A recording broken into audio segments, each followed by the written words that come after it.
তা করতে হবে। একইভাবে ভারতবর্ষেও আমরা মনে করি আমাদের দেশে যারা সংখ্যালঘু মানুষ, সেই সমস্ত মানুষের নিরাপত্তা সেটাও ভারতবর্ষের সরকারকে সুনিশ্চিত করতে হবে। এবং কিছু মানুষ ধর্মের নামে তারা ঘৃণা এবং হিংসার রাজনীতি করছেন, মানুষের মধ্যে বিভেদ এবং অনৈক্য তৈরি করার চেষ্টা করছেন। সে ভারতবর্ষ হতে পারে, সে বাংলাদেশ হতে পারে, তার বিরুদ্ধে আমাদের সোচ্চার হতে হবে।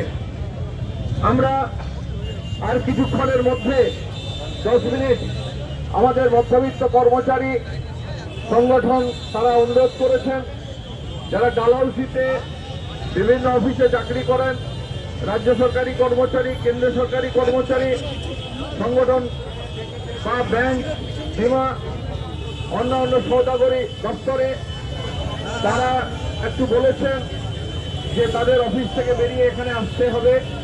তার জন্য আমরা যেন একটু অপেক্ষা করি।